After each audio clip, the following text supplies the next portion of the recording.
I've been in the darkness for 40 days.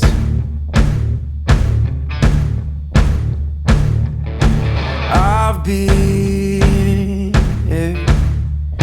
searching for holy flames, a sign to light up the way. So can you help me out? Can you help me out?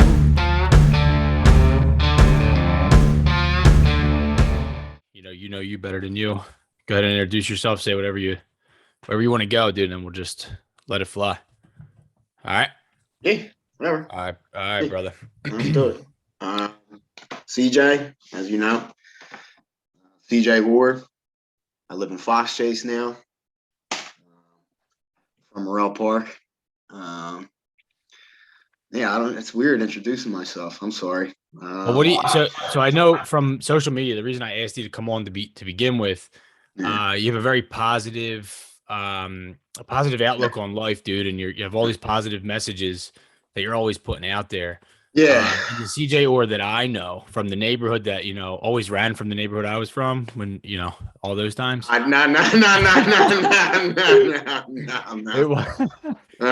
All right, maybe that would be opposite, but anyway, that wasn't the CJ Orr I knew, dude. Yeah, right.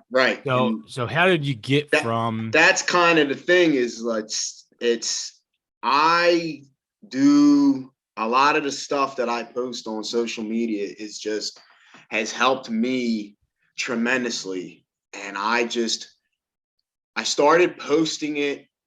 I don't even know why, because everybody posts something. So I just started posting like literature that I read in the mornings or stuff that I do day to day, you know what I mean? And then occasionally people would reach out, like, man, I really like that. Or, I was thinking about that later in the day and I was like, wow, I guess it's helping some people, and like they say, if you can help one person, then that's good. That's a good thing. And it's the same thing every day.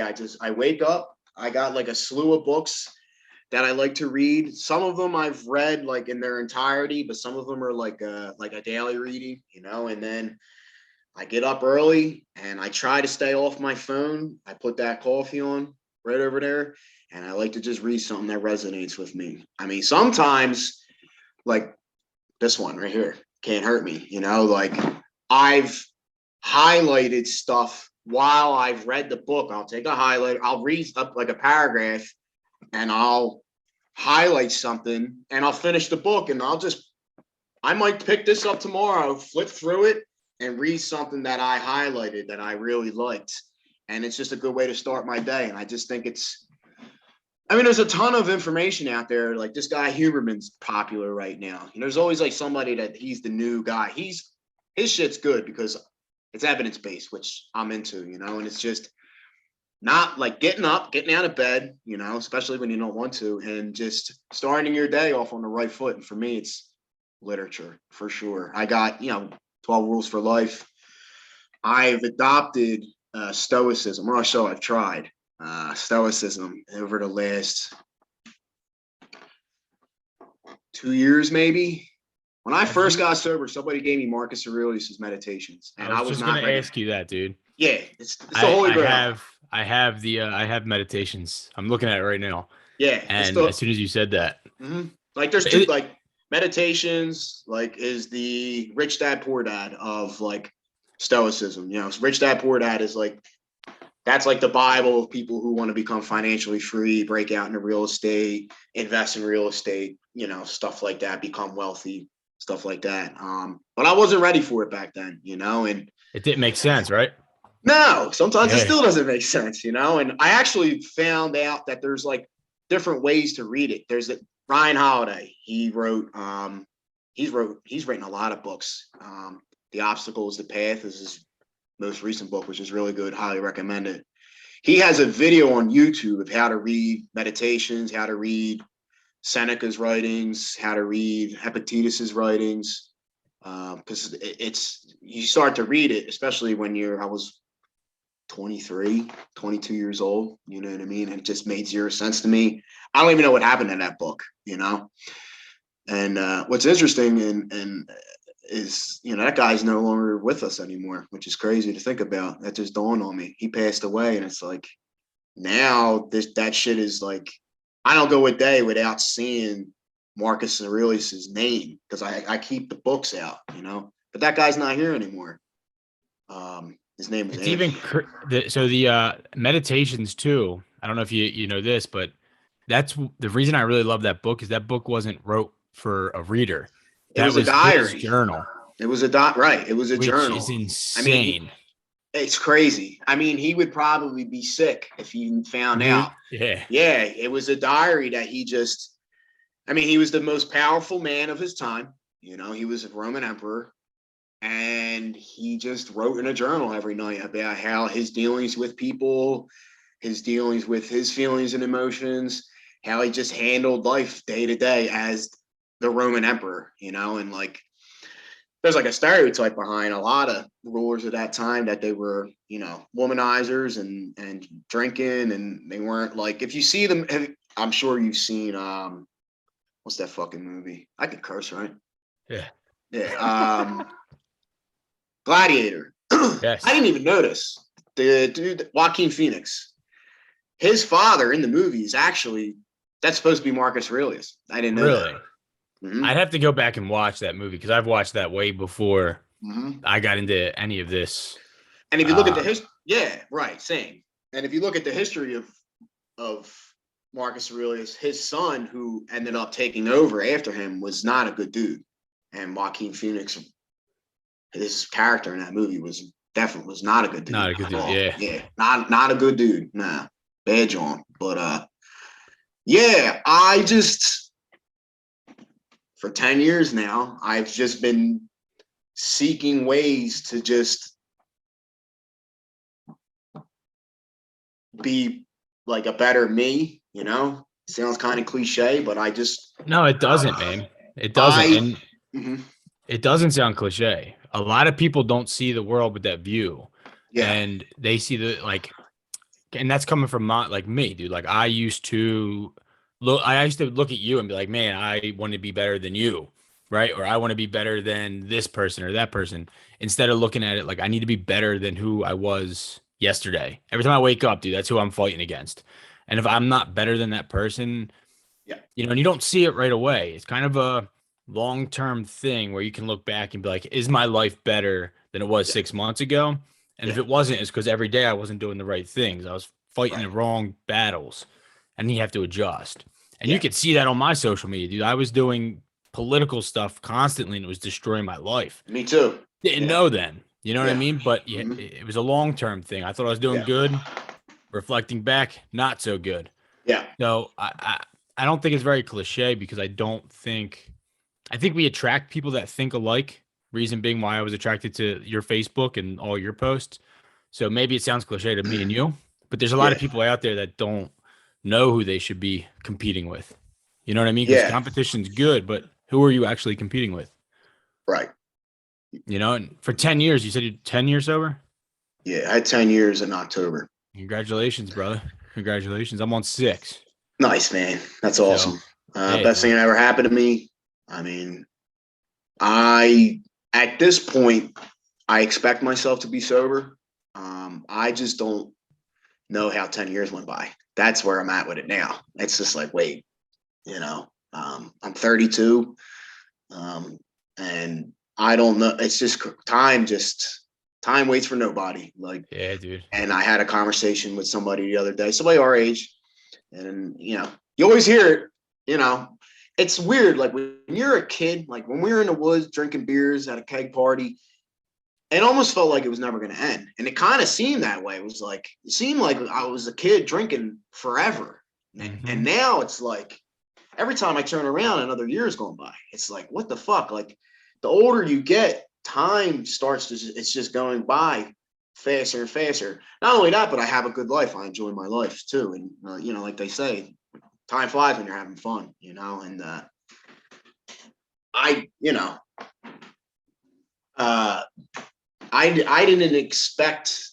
didn't even know what was going to happen to my life when I stopped drinking, like I had no idea.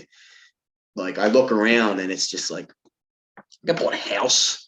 I haven't missed a mortgage payment. I have a car. I just paid my car off. It's a Corolla. I love that thing. Doesn't cost me any money. It's paid off. Like, it's crazy. Like, I like for the longest time was just like never had any money, no bank account, nothing. Like, my trajectory was just doing what I was doing. That was it. Working in pizza shops, which is fine if that's what you want to do, you know. But I was living at home with my parents.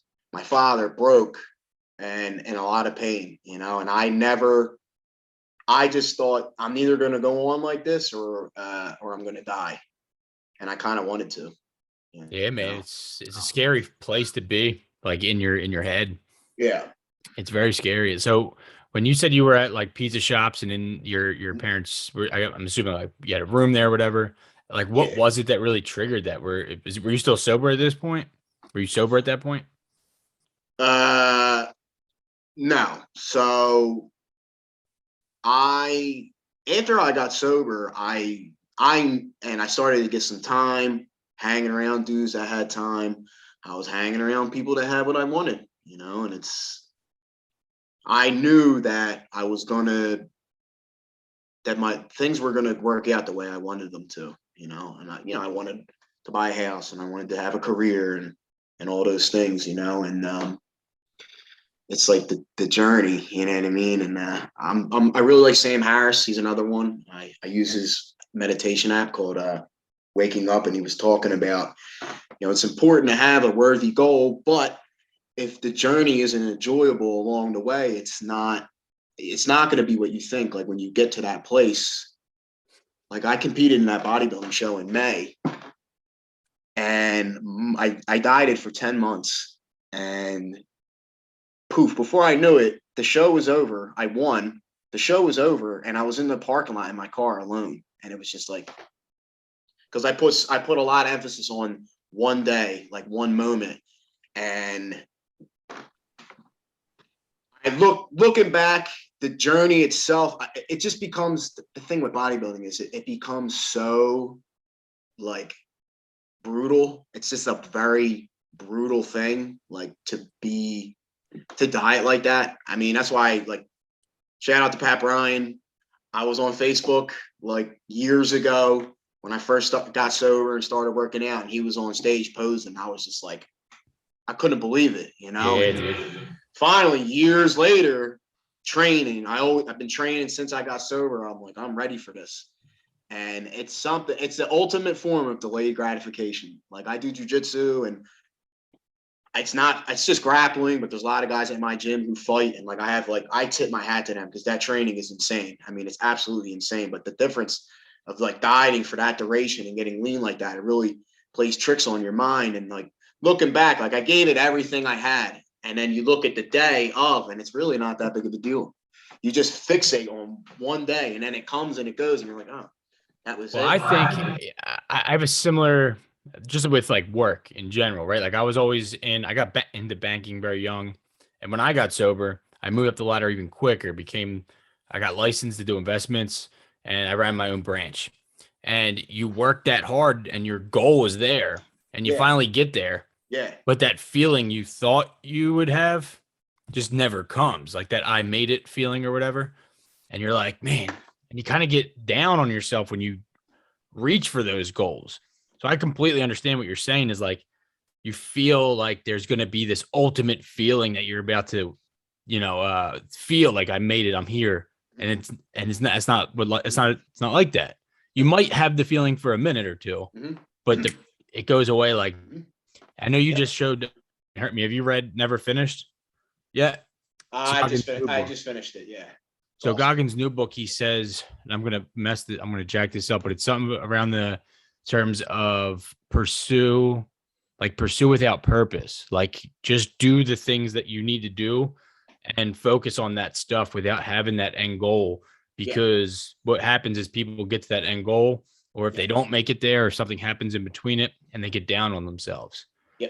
Because that dude's insane. I mean, he's not human. No, I can't even really explain what's going on with that dude. I mean, it's just, it's just nuts, dude. Like I can keep something up for a little while, but he's just been keeping this up for. It's weird because you don't even realize how long he's been doing this. Like I know. he was in Buds in like the early 2000s. He's been doing this shit for over 20 years. It's nuts. It's crazy, but it's very, and motivation is like a weird thing. Like it's like a feeling and emotion. It's kind of fickle, but you can't help but feel like, damn, I'm going to train today, you know? And Yep. I really enjoyed Can't Hurt Me, changed my life. And I didn't read Never Finish. I listened to it.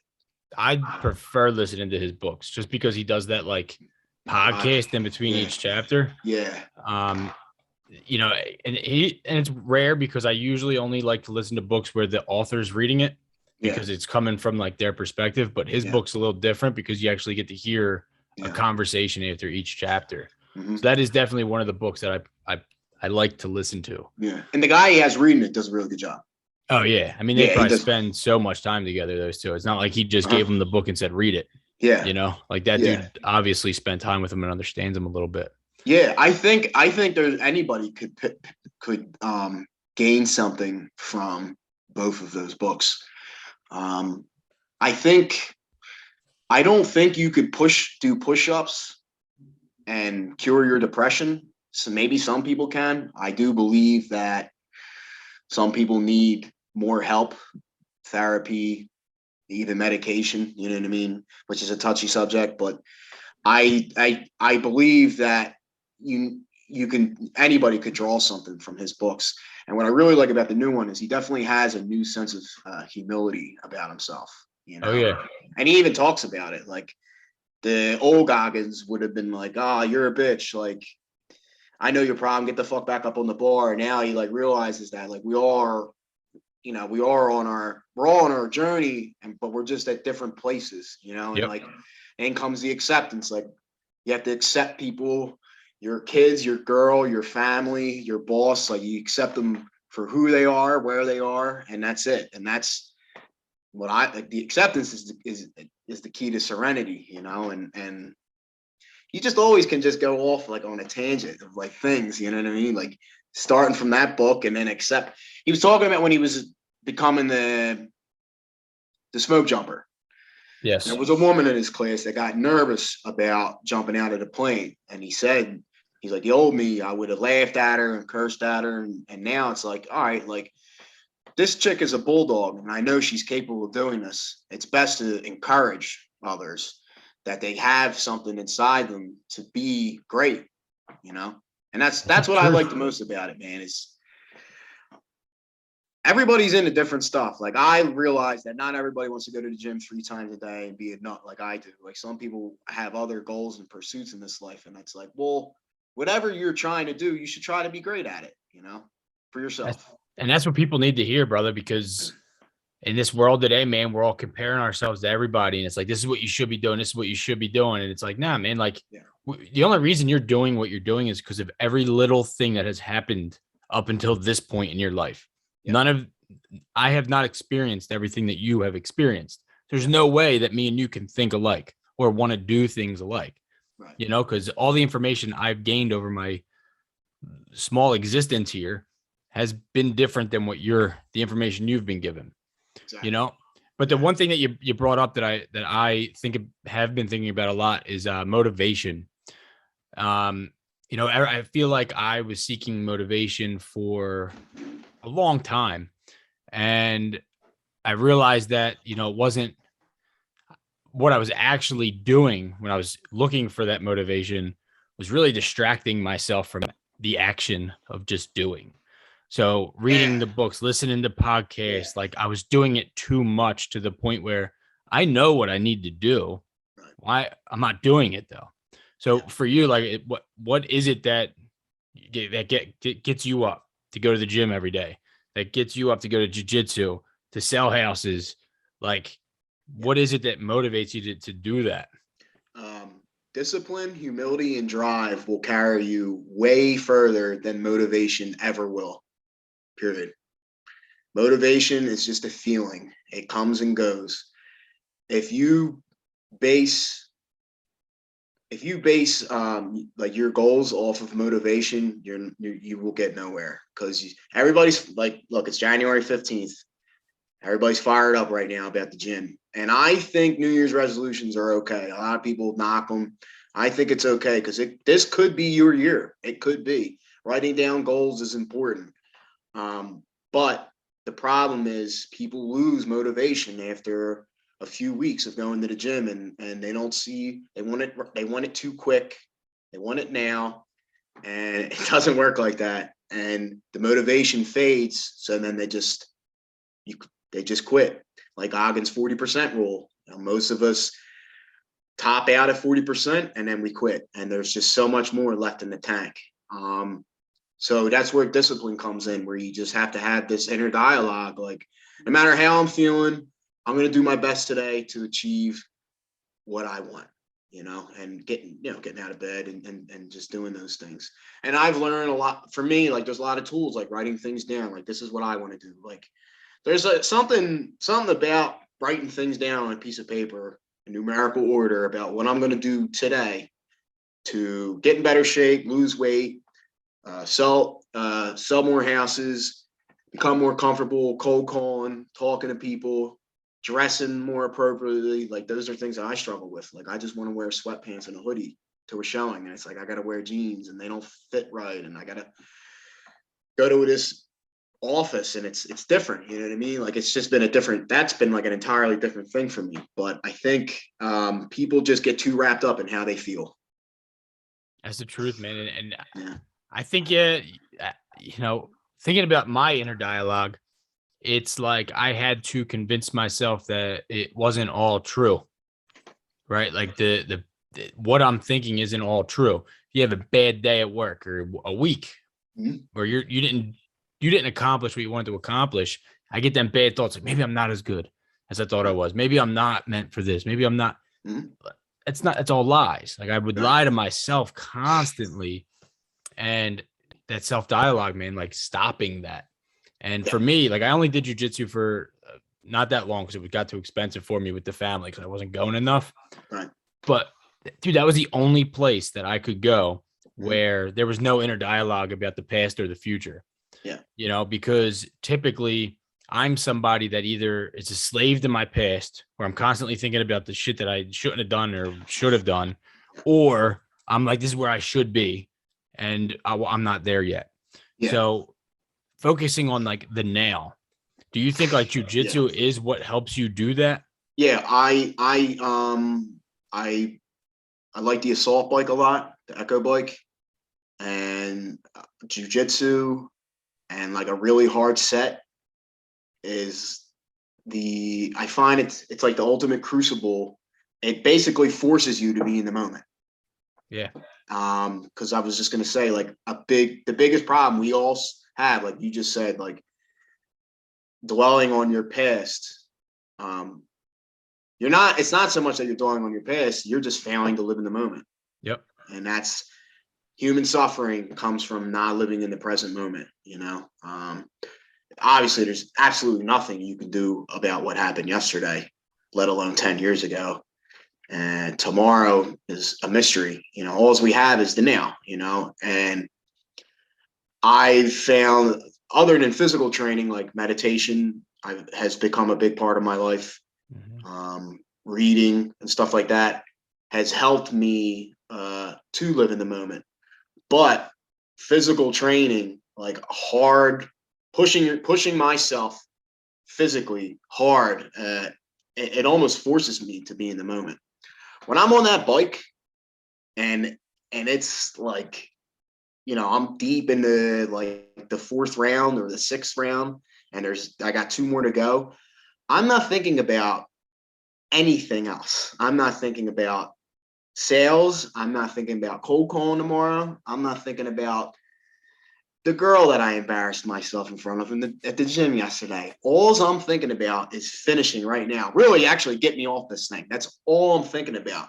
And it provides a relief from yesterday and tomorrow. Or when you're rolling, it's the same thing. It's just, you're just thinking about, because jiu-jitsu, they say, is like a lot like chess, and it is, and you're just you're just confined to the present. And that's what's so great about training and working out. And that's why, I always have this thing, like, I think everybody should do it. You're inclined to do as you please, but I think you're selling yourself short if you're not doing something with this body that you got, because it really just, the benefits are just incredible. Yeah, man, I'm with you. I do think that I think it's important to focus on your body, your emotions, your everything mentally, to try to do something, whatever it is, to kind of focus on that one thing, whatever it is. If it's reading for your mind, if it's whatever it is, dude, like I don't know, because I don't know what you want to do, but I do think that it's important to do those things. Yeah, and there's just so much out there right now. It's so accessible to just sitting and doing nothing. I mean, yeah, man. What do you think the hardest thing for you to do? Like, what was one of the harder things? Was it reading or the gym? Like, was it harder for you to help your mind or the gym? Jiu-Jitsu. Jiu-Jitsu? Yeah, it was really hard for me. Yeah. Really? Knowing you, just insecure. I wouldn't see that. Just very insecure. Just like scared to go in there. Still. Not now, but for a while. How long did it take you before you're comfortable? Probably months, maybe even a year. It took me a long time. Because I was new again and I didn't know anything. Mm-hmm. And that slice of humble pie don't always taste good. It don't always go down easy. And I just get your ass kicked right away. I still get my ass kicked. Yeah. I got my butt kicked today. It's crazy. It's like, but now you accept it. You know what I mean? But in the beginning, it's hard to like accept the fact that I can't freaking win. There's no chance I'm winning. And the problem, the reason I was feeling that way was because of my ego. I was just letting my ego get in the way. Like, I'm in good shape. I'm athletic. Like, why is this taking me so long? And something that I know about myself is I'm a very slow learner. Very slow learner. Like, I don't get shit the first try or the second try. I just have to keep, real estate. I see newer agents and they're crushing it. And, that's not my story because I'm just a slow learner, but I'm driven. I'll eat sand. I'll do whatever I got to do. I just stay very focused on what I'm trying to do. And now, like, I mean, I love that gym. That place changed my life for the better. Like we were talking about Tim Lucarini. I mean, he says the same thing. He's like, I'm so glad I started coming here. I always tell guys, like, if I meet a guy that's getting sober and he wants to go lift, he wants to go to the gym, I'm like, bro, go to jiu-jitsu. The jiu-jitsu did for me what lifting never could. I mean, I'll never stop lifting. I love to train. I love lifting weights. I love it. But jiu-jitsu it took away a lot of insecurity, which is kind of weird because in the beginning, that's all it was doing to me. It just made me feel like nothing.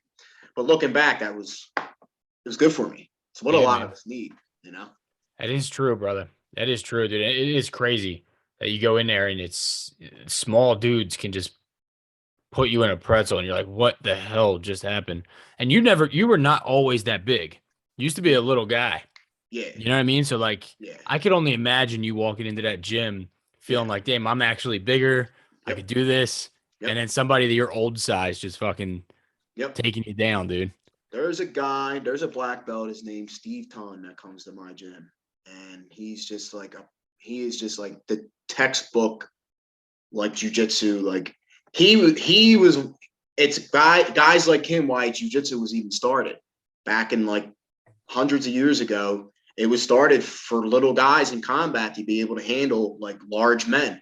Yeah. I mean, he's probably maybe 150 pounds and he just wrecks guys. Like, it's crazy. I mean, like somebody like me, I have nothing for him. It's just crazy. I mean, I don't see people tapping him. And he's probably 150 pounds, which is crazy, which means I have 60 pounds on him. Yeah, it's insane, dude. I deadlift this, I squat that. Don't mean nothing to Steve. Nothing. At all. Nothing. Doesn't mean anything in jiu-jitsu, period. When people start getting good at it, dude, people are good at it. It's such a weird thing. It's such a layered thing. Like it's like I told you on the phone earlier, I played baseball. I was not like this like varsity athlete, like a lot of people claim to be. But I played sports my whole life: baseball, football, bodybuilding, lifting. Jiu-Jitsu is by far the most humbling athletic endeavor I've ever participated in, and probably anybody. I mean, it's just. I was in class on Thursday night, and there's a guy, Kevin Quigg. He's 60. He's a black belt, still trains, has abs. I mean, he's the man. And he's teaching a class, and there was a new guy there. He's been there for 2 days. He's like, does this make sense? And the guy was like, absolutely not. He's like, none of it will for about 10 years. Yeah, dude. And it's just like, we all laugh because it's like, that's jiu-jitsu for you. It's just like this never ending learning curve. It's crazy, Yeah, dude, but it's a good focus on it. To me, it's a good way to kind of get in, and I think it resembles everyday life very well. Like, it's the same way as everyday life. Like, if you're not doing that and going into every day without this mentality of I'm training to be better tomorrow. Yeah. And because in jiu-jitsu, man, like that black belt you're talking about, like, he can't walk into that gym and say, I know everything. He still needs to walk in there thinking there's something I can learn today. Yeah. Because once you get that mentality of I'm done, you're done. Yep. Once you think you learned it all, you learned it all. Like, yeah, you're done. Yeah, exactly. Yeah. Which is how I got the name of the podcast, The Dumbest Guy in the Room. Like, I don't ever want to be the smartest guy in the room. Otherwise, what do I have to learn? You got to find a new room. That's it, man. Mm-hmm. Like, and for me, so let me ask you this too, because you just said that you're with selling houses. How long have you been selling homes? I've been a realtor for 2.5 years. What'd you get into that? Like, how'd you get into that? So I originally started in real estate on the investing side, just investing. I wasn't a realtor back then. I started investing in 2018. Very, very close friend of mine. It was right after my father died, and I was working at Amtrak, and I wasn't happy, and I was just looking for another job, right?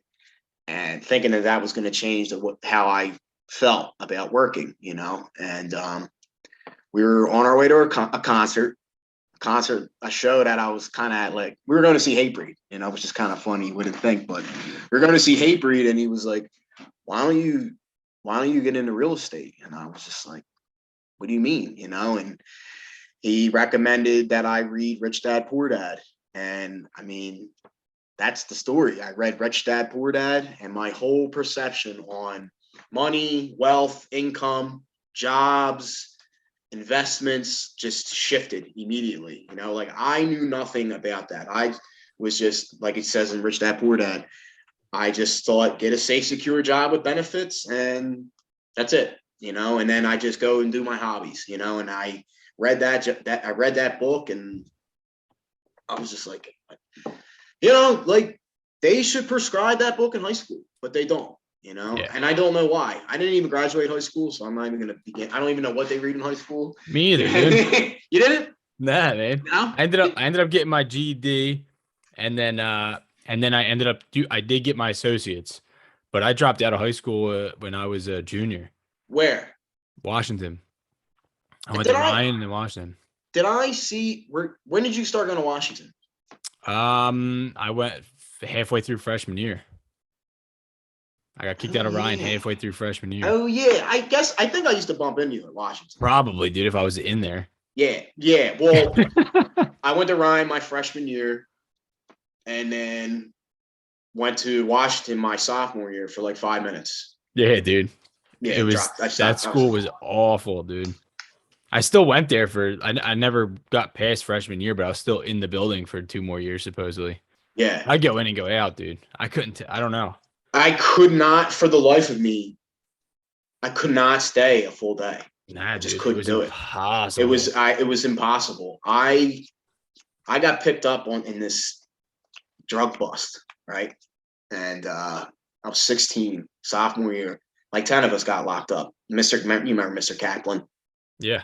I'll never forget. He came up and he knocked on me and Lashley, actually, and not a good guy. But anyway, He knocked on the window. The cop rolled the window down, and he just waved. He's like, bye-bye. Got a 5-day at-home suspension. I'm like, great. I was at home playing San Andreas and drinking 40s and smoking blunts all day for 5 days. And I remember I went back. They took me back, and I had a meeting with Mr. Kaplan and my father. And my dad begged me. He begged me. He's like, just stay today. Please, just stay today. And I was like, all right, I will. Like, I love my father. I had a lot of respect for him. Like, I was not like, my troubles weren't with my dad. It was just when I walked out that front door, like I wasn't one of them dudes that like, I didn't hate my father. He was a good guy. He treated us well, and I loved him. And I was going to stay that day for my dad. And I seen him get in that truck. He drove down Bustleton Avenue, and immediately it was like, I was like, I can't stay. And I left. I grabbed cookies from lunch because I had third lunch, and I walked right out that front door, and I never went back.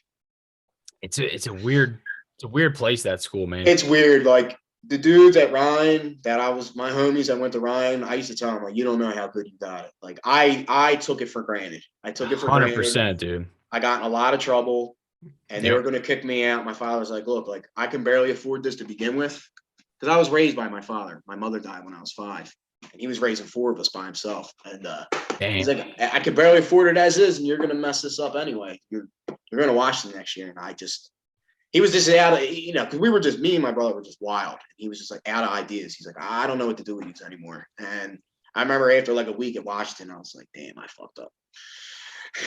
Yeah, dude. I look back at it and I'm almost like, is it because I didn't have the like friends there? Like I didn't have a good set of friends. I was around not good people there. Yeah. I was in with the wrong people. Yeah. And because I missed this even back then. I didn't know that I'm like when I go on vacation, I miss structure at home. Yeah. Even back then, I missed the structure at Ryan. Yeah, dude, that is true. And like when you go to Washington, it's just a free for all. Yeah. I don't know how it is now, but back then it was just. I think it's worse, dude. It was terrible. It made me like depressed. Really. Yeah. I was 16 years old going there. I'm depressed. Like I miss Ryan, but it was over, and I got in trouble twice, and I was like, I'm not coming here anymore. And the truancy letters would come in the mail. I throw them in the trash, dodging the cops during the day, and then I was 17, and at that point, I think you could drop out when you're 17. I think that's what it was. Or you're like my parents had to come in and sign something saying that I could drop out. Gotcha. But anyway, they were not happy. No, my father knew I wasn't going to school, but there was nothing. I mean, really, there was nothing he could do about it. Like I was like, I'm not. I got 2 little sisters that he's got to worry about that are not even in high school yet. And at this point, me and my brother were just already up to our bullshit, and it basically just. I don't want to say like he gave up on us, but he was, we were almost 18, 17. I mean, he's just like, whatever, like, this is your life, It's gotta be hard, dude. Like I'm looking at my kids now, like I have 3 kids. I have 2 boys and a girl. And it's like I couldn't imagine them being like me, dude, like and how I would deal with it. Cause I was the opposite of you, where I would blame my parents. Like I'd come home and blame my parents for whatever. Like you guys, all my friends are doing this, And then me and my dad would butt heads like crazy. Like I couldn't imagine, like, what could they have done differently? Yeah. Nothing, and I used to be resentful or have that, like, my parents didn't do this for me or that. And it's like, no, they did everything they possibly could. It was me that wasn't wasn't accepting what they were giving me to make me better. Yeah. You know what I mean? Like, I don't know. But you said you lost your mom young. I was 5, 96. You think that had a big impact on the rest of your life? Yeah, absolutely. I didn't know it back then, but now being, of clean, sober mind for a while, doing some work on myself and continuing to pull back the layers, which I still do. I'm in therapy, reading. Yeah, it was very detrimental to my childhood and my adolescent years. I mean, it's no wonder I went down the path I went down. I mean, we all have a choice in life, you know, like there's plenty of kids out in this world who lose their parents, abuse, suffer from abuse, just not a good home life, and they turn out fine. But that wasn't the case for me. I definitely had not only did it affect my decision making, but it had a psychological effect as well, in a lot of areas of my life, especially relationships, you know, for sure. Oh yeah. My household growing up was crazy. I mean, it was nuts, you know, holes in the wall, you know, dirty carpet, you know, it was not, you know, I was like embarrassed to have people in my house, you know, a lot of drinking going on, a lot of domestic issues. You know, my father dated, you know, he was in a toxic relationship for many, many years, and a lot of things transpired in that relationship that also changed the trajectory of my life, you know. And I'm not pointing the fingers. I'm just saying this is just the facts, you know. Like when you're a kid, you're like a sponge, man. You know, you see things, and odds are you're gonna end up like what you're saying, you know. Yeah. For me, anyway. And that's the reason I kind of asked that question. I know if you don't want to talk about it, you don't have to, but a lot of people can look at you now, right? If they just meet you now, because I see it all the time. I live in South Carolina. I'm not around people that know me. So they see me and they're like, they would never guess the path that I took to get here. It's more like it's to the outside looking at me. It's like I've been living this type of life my whole life. And it's like, that's not the case. The pain and the suffering, you don't see all that stuff. And I still deal with pain and suffering now, but I'm talking about the past when I couldn't deal with it at all. And I would escape it constantly. So like at 5 years old, dude, I don't remember being 5. I don't know about you, but like, do you have memories of like, of your mom and stuff too? Yeah. Man, I don't remember anything. And Well, I don't know why that is, but I have no memory. I think it's because of the significant event of her passing that allowed me to remember things. That's true, man. So and I want to ask you about your dad too, because I don't know how you feel about that, but you can ask me. I'm an open book. You can ask me anything.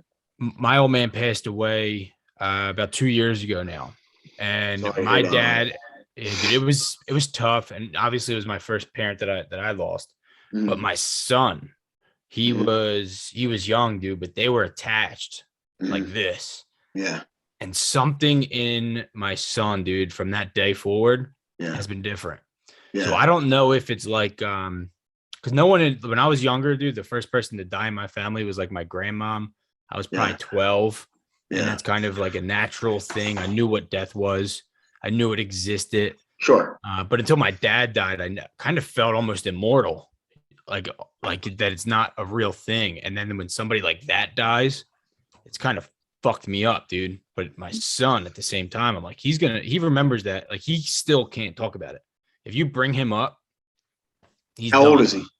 Right now he's 8. So he was probably around the same age as you with your mom. But it wasn't until I was in middle school that if somebody brought up my mother, I would just cry. Really? Where's your mom? And I would just cry. Like, where's your mother? Like, I'd be in a store, like, where's your mother? And I would just start crying. Yeah. Because now I don't have a mom, you know, and I would just cry, dude. This little fat ginger would just start crying in Walmart. But it's the truth, bro. It's insane. It's like I don't know. I feel like at that age, dude, you don't even know what it is yet. Like, no, you I had no idea what is even going on. I remember they took it from me. Yeah, I remember my father telling me that my mom died, and I was too young I didn't know what I didn't know what that meant. I remember all the family coming over and they were all crying. I'm like, and I had no idea. I'm like, what is going on? You know, and it wasn't, you know, a couple years later, I'm like, where's my mom? You know, and it's really like, when I think about that, it's just, my heart goes out to my father, really, you know, like he's got these 4 kids and they're all asking like, where's our mom at? You know, I mean, my youngest sister, I think, was a year old, and Ty was Ty, my older brother, I guess he was 6. Yeah. You guys are close in age, right? Yeah. Kate, me, Ty, I'm 32. Ty's 34. We're all very close in age. So let's just say that. I think there's the four of us. It's like 6 years apart, maybe 5. So, Yeah, you guys were, yeah, dude, and it's a scary thing, dude. But yeah. what about was there a difference with when you said your dad passed away recently? My dad passed in 17. In 17? Yeah. What was that traumatic for you, or was that kind of the same ordeal? No, that was very, very traumatic. Yeah. I didn't take that well. No? He was sick. He had a stroke when he was 57. And then he just kept having a series of, like, they call them mini strokes. You're incredibly, after you have your first stroke, you're very likely, I don't know the numbers on it, but you're highly likely to have another one. And then they keep having them. And he just kept having them. And he was gone. He passed at 59. And I remember we knew that he didn't have a lot of time left. He was just going downhill quickly. You know, it was a really brutal 2 years to watch my father, who I thought was this superhero, basically aged 20 years overnight. You know, my dad was like 6'1.5", 250, big broad shoulders, head full of hair, you know, and you didn't get that gene, huh? Genes. I got fucked, blue eyes, you know, and I'm not even 6 foot, and then it was literally like overnight he just became this frail old man, and it really took a toll on me, and I didn't realize how much of a toll it was taking on me because I was running from it. I was just working all the time because it was really hard to just even look at him. You know, my sisters, God bless my sisters, they were there for him probably 95% of the time, you know, and it went from him being this tough guy, big, strong dude, to I had to clip his toenails and comb his hair for him. And one day he had to bleed, and we took him to the hospital. I mean, when I found him, he was unconscious. But he hadn't passed yet, but he wasn't with us anymore. And we called the ambulance. They took him to the hospital. And a few hours later, he passed on his own. And it just rocked me. Bro. Because he was he was my only parent. My mom, you know, it's been so long, and I was so young. And like I said, I was really close with him. He was like my best friend, you know, like a lot of times my father was more like my friend than my father, you know, but he was always there for me, you know, and it really, I held strong. And then after the funeral, as you probably know, something happens after the funeral where it really just kind of all hits you. And it was that's when it hit me the most. Yeah, it was it was seeing his friends leaving the luncheon afterwards, who I've known my whole life, and maybe I'll never see them again. I was thinking about that, like they might be next, like they're all getting older, you know, and that's just the kind of fucking thinking you end up having, you know, and then it was like nights in my apartment, sitting on the floor up against the couch, like crying like uncontrollably. I was working at Pizza City. My dad was really into Journey, and I'm up there making pies, and Journey comes on over the radio, and I'm flipping a pie, crying like, ah! it is crazy, dude. Like things like that just bring it back. You know? Like music is unbelievable. We played the song "Open Arms" by Journey at his viewing, and if I hear that, anytime I hear that, it really just like the emotions it stirs up in me is unbelievable. You know, but I actually kind of seek that occasionally. I leave that song there for when because I want to feel that sometimes. Like if I'm feeling like I don't feel like doing real estate today, I don't want to be a realtor today, occasionally I'll pop that on, man, and it just gets me going, and it really kind of, you know, there's that motivation word again, but I'll get that drive that I need for today, you know, because it has me thinking about my dad. And a lot of what I want to do in in his name, you know, because I just loved him so much, and he wanted nothing but to see me succeed. So it's just like, I'm doing this. I get like that look in my eyes, you know, like I'm going to jump through this wall, you know. It's crazy though, man. Cause like, I remember my old man kind of similar, but I found out in high school, or I think it was high school, but again, dude, I was not in high school, but it was around those same years. My old man had was diagnosed with pancreatic cancer back then, and Cancer is awful. well, they gave him 6 months to live without treatment, 1 year with treatment. And my dad chose not to get treatment. And he chose not to get treatment because he's like, Bill, I feel fine. And if I can live 6 more months feeling healthy or a year in a hospital bed, I choose the 6 months. Yeah. And from then, dude, I went down the bad path. And like at the moment, I didn't know. But looking back on it, it was almost like, why do you want to leave me? Like, why don't you want to, get better? Why won't you go get help for me? Right. Dude, he lived for like 10 more years. Oh, wow. Without treatment. Holy shit. Absolutely insane, dude. Like when he finally got sick. And then, through that, I'm so grateful I got sober because then we were able to recoup our relationship and everything. And, I was, I don't know, 4 years sober by the time he passed away. Yeah, and I was able to handle the situation. Thank God.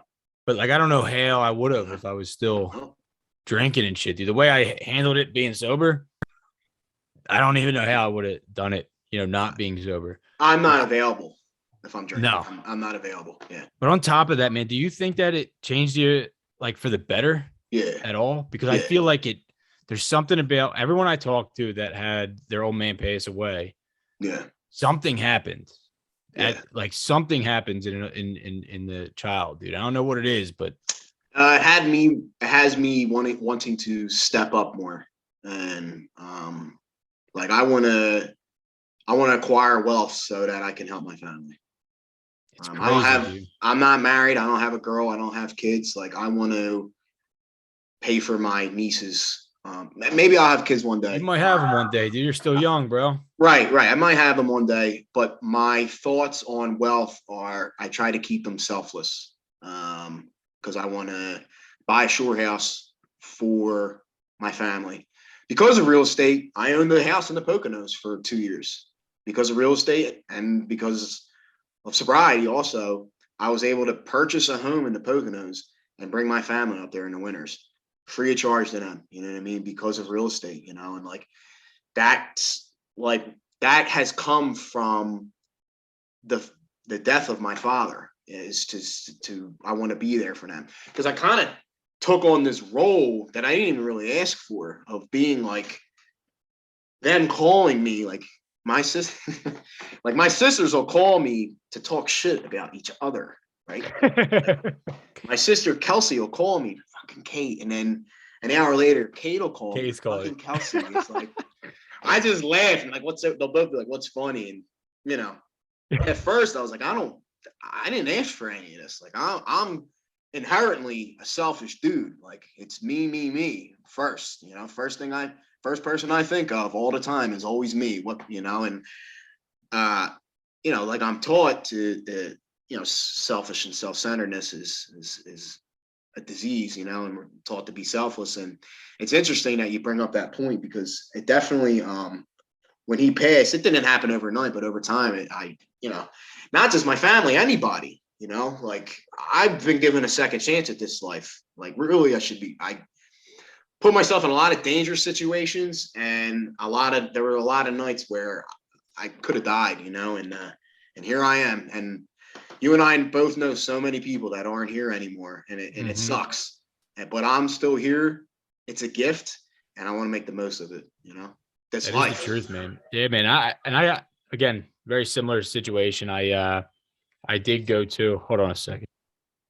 My wife, when she cooks steak, sets off the goddamn fire alarm every time. Ribeyes? Every time, dude. I don't know what it is yet, but all I know is that's what she's cooking because the fire alarm is going off. Oh yeah. Can you hear it?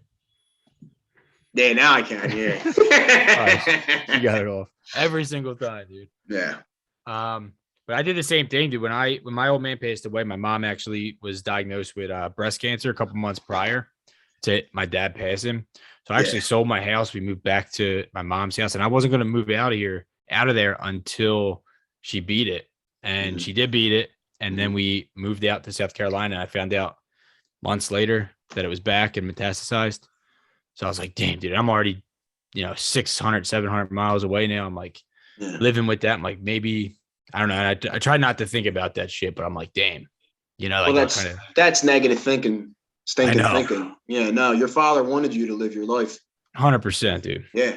100%. When I was working overtime and I couldn't be there for my dad, I would get down on myself. And my dad was thrilled that I was working on the railroad and working overtime and saving up money to buy a house. Like I was right where I was right where he wanted me to be. And I'm gonna go out. I didn't know your father, but I'm gonna assume that he just was happy that you were sober and raising your kids, dude. Oh yeah, dude. And he loved the kids. Like that's the reason he ended up. Well, I shouldn't say that's the reason he ended up passing away, but when he found out that when he went back to the doctor when he got sick, and they're like, "Dude, how are you walking and living right now?" Yeah. He started treatment, Gotcha. like at that point, and then it was just all downhill. But he did it because now he has these grandkids, and he was so close to them. Yeah. And it just got to a point of like, I don't know, dude. It was crazy, like you said, dude. Like I was wiping my dad's ass. Like my dad used to be the guy that I used to look up to and do everything and be Superman. And now he's laying here, dude. I gotta wipe his ass. I'm like, what the fuck, dude? Yeah. But humbling ass experience. And my dad's the same way, dude. He was 6'5", Yeah. 250 pounds to now he's 6'5" and 120 pounds. Yeah. Jesus Christ, dude. Yeah. I think that's why it's so important for us to be in the moment. Yeah, so dude. You could be there in that moment with your father, regardless of what you're doing. And then even more like grateful that you were able to be there for him. Like I'm grateful that I was able to be there. I got to comb my dad's hair and listen to him bust my balls about not having any. Like I'm grateful that I was able to be there for that, because there's people who, drug addicts, alcoholics, or anybody really who didn't get that opportunity. Their father walked out the front door and got in a car accident and died. You know what I mean? And then they or even missed the funeral, dude. Like didn't even show up for it. And yeah, they're in prison because they killed somebody in a DUI accident and they won't let them leave to go to their father's funeral. Yep. Like I get to do these things today. I get to be a realtor. I get to go to the office. I get to help my friends and family buy a house, sell a house. Like I get to do all these things. The attitude of gratitude is just, and I'm not always grateful, dude. Sometimes I'm like, man, fuck this, dude. Like I don't want to do this, dude. But that being an ingrate, it's just like, you probably tell your kids, say thank you, say thank you, say thank you. Because when they don't, you're almost like, it's almost like you're disgusted by like somebody that doesn't say thank you. You know what I mean? It's the gratitude is the door hinge that life swings on, and it's just when you're grateful, it brings in the humility. And a lot of times when you're living like that, it's a good life. It's a good life, because instead of being that poor me, it's just like, man, I'm really grateful that I was able to clip my dad's toenails. Yeah, dude. I really am. You know what I really liked what you just said there, dude? I don't think people see is you don't always get to feel that way. No. And when people watch my podcast or they see me posting or you posting, I try to be positive, right? I don't want to put negativity out there, but people don't see the side of when you're not that, then you are having that terrible day. Because we all do. Like I look at happiness, bro, and people are like, I deserve happiness or I deserve that. And it's like, yeah, I mean, you do if you work for it and you get to experience happiness. You're not always going to be happy. Nope. That's like happy doesn't exist unless you know what sad feels like to begin with. You know what I mean? So like being able to comprehend that is a life changer, bro. When you realize that everybody, like anybody you see that you look up to on the internet or whatever book, podcast you watch, those people are not always happy. No. It's not real. Yeah, so that's the problem with social media. Social media isn't all bad. I've learned a lot about a lot of good things on social media, but a lot of times is that fucking problem of us comparing ourselves to other people. It's such a fucking issue. I do it. I'm assuming you do it. We all do it. And it's probably one of the worst things we can do as people is compare ourselves to somebody else. Because you have no idea what's going on in that dude's head or that girl's head. They got the car, they got the house, they got the fat checking account, but you don't know what's going on inside those ears. I mean, that's right, dude. For the most part, I'm pretty happy. Like I had a moment on New Year's Eve. I went to the gym. I got a lift in with my homie Dave Brown.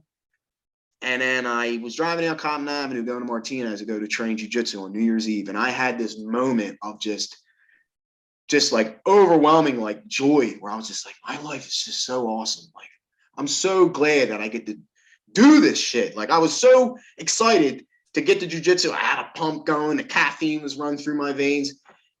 But I only know what that feels like because I've had days where I'm ungrateful and I don't feel good. I'm not happy. I'm just, I'm checked out, So.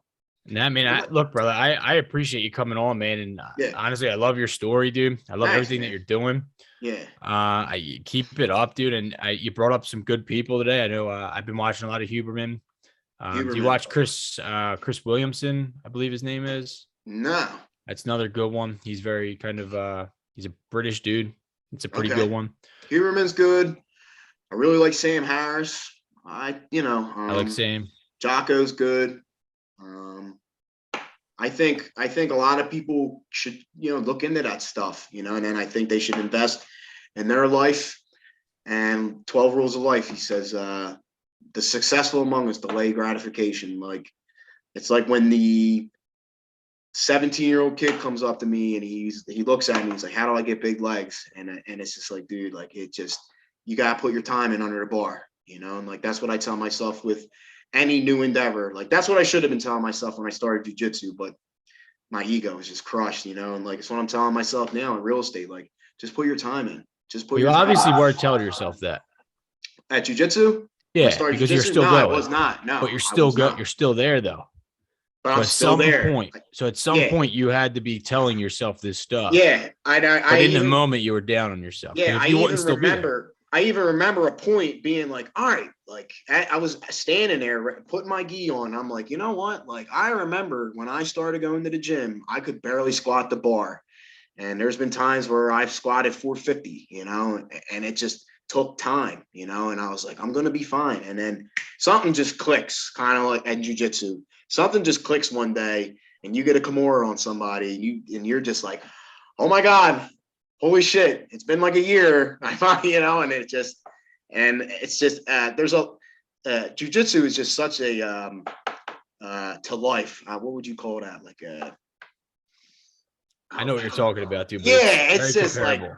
It really is, man. Dude. It's like kind of like squatting, like Tom Platz used to say. Like, you learn a lot about life and yourself in the squat rack, just like the same thing in jiu-jitsu. And I think just giving yourself a chance to be the person that you wanted to be, and just working towards it a day at a time, a minute at a time, and surround yourself with good people. And you slowly, you'll see that you're going to get the things that you want in this life. That's the other thing, man. I like that too. Surrounding yourself with good people, man. Yeah, it's vital. Because it's vital. I think I had, Nick Ferdinand? Baseball player? Yeah. Yeah. So I had him on, dude, and he said that his old man taught him from when he was younger, dude, he's like, you are the average of the 5 people you surround yourself with. Yeah. And I was like, damn, dude, like that's a good way to look at things. Like, I always knew that surround yourself with good people, but yeah, if I, as a kid, like, we were not around good people, dude. Me and you together was just, that's not a good average right there. No. You know what I mean? Like, we were just not good people back then. The people I was in bandos with, same thing. It's just not who you want to be with, dude. Yeah, dude just took a shit in a bucket. It's like, man, what am I doing, dude? But it's like, can I see that bucket, please? Yeah, dude. It's like, I love the gym that I go to, like the Dawkins brothers. They're in the UFC. Yeah, Will Martinez is like a known, like, it's like, this is where I want to be. I stopped going to LA and I started going to Body Dynamics because I wanted to be around dudes that were like, I want to see, when I walked in there and I seen a dude squatting 805, I was like, okay, like, I need to be here. You squatting 805 yet? No. Not yet? Probably not. That's a lot of weight, dude. I'm good on that. I'm good. You won't have a back, dude. Mm-hmm. Yeah. You need to check yourself and look at the people you're surrounding yourself with, for sure. If they have nothing to do with what you want, then you probably, and it's not easy. You need new friends, Hardest thing to do, brother. Hardest part of sobriety was walking away from a group of people. It was hard. Yeah, it was hard for me. I remember getting off the 66 and walking down Morale Ave, and they were all standing out front of the Mo. and they were waving me over. It was hard for me to just keep walking up Morel Ave. Like, they're like, oh, what do you think, you're better than us? You know? But over time, they would see me and walk the other way. Like, oh, here comes CJ with that sober shit again. You know? Trying to save the whole neighborhood, you know? So, but the best part about it, man, is there's people that were judging at the same time. You're starting to see one and one come back. Yeah. The ones that you wanted that should be in your life all start coming back somehow. Dude, it's nuts. Like, Christ the King, like, there's 4 of us that come to my own group that went to Christ the King to Raymond, just in my grade alone. Yeah. Yeah, something in the water in Morel, dude. I don't know. The whole Northeast, bro. Yeah, dude, it's crazy. The whole Northeast. I'm like with Pookie and Lucarini, and like, it's like, dude, it's like, what happened here in the Northeast, dude? No idea, like, man. All these dudes, it's crazy. We were all the same people, and we were all fighting each other. It was kind of crazy when you think about it that way, too. I know. Yeah, I know. It's crazy. But brother, look, man, dude, I really do. I appreciate you coming on, man. No, this was great, dude. I mean, I don't know where the hour went, to be honest with you. It flies by, man. Yeah, it does. Just like you said, surround yourself with people, you know, that you want to see. And that's why I do this podcast, man. I want to have people on here that I can learn from, dude. And you know, your story's very, very motivational. I know you don't like that word, but that is it is, bro. It shows you that if people are where you were, that's where they could be with just doing some things that you don't want to do, man. Sometimes just do it. Yep. You know what I mean? You got to do it. Absolutely. So I appreciate it, man. Look, dude, we do I know you like to read, and we do right now do you ever read The Alchemist? I've heard of it. So we're reading The Alchemist now for this month, but every month we're going to be reading a book. And I'll throw them out there, dude, and you can follow along if you wanted to join in. Absolutely. But thanks again, brother. And if you know anybody else that want to come on, tell them to hit me up, dude. Yeah, I will. Yeah, for sure. All right, brother. You have a good night, man. You too, man. Thanks, bro. Dream big, 'cause boy, you're gonna make it. Stand tall, there's a higher road to take it. Let go of everything that you know and be wild in the mystery. I've been in the darkness for 40 days.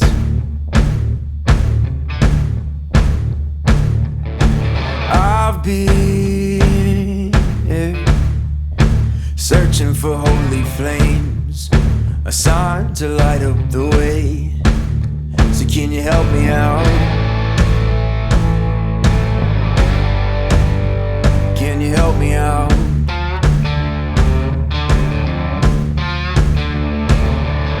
I've been more certain of truth before.